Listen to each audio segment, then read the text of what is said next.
ఏది ఉండదు ఏది ఉండదనిపించే మాయ, సత్యం శాశ్వతమని తెలుసా?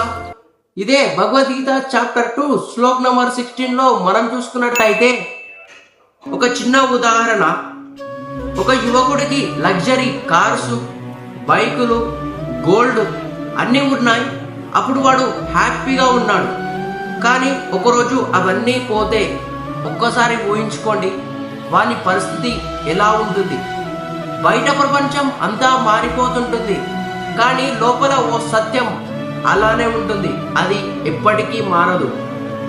ఒక చిన్న ఉదాహరణ, ఒక గురువు శిష్యుడికి ఇలా చెబుతాడు: నీ ఎమోషన్స్, ఫీలింగ్స్ మరియు సక్సెస్, ఫెయిల్యూర్ ఇవన్నీ మారిపోతుంటాయి, కానీ నీ లోపల ఉండే ఆత్మ అది ఎప్పటికీ మారదు.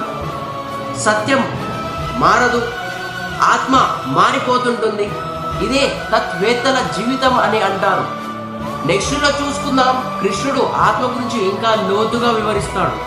అప్పటిదాకా హరే కృష్ణ.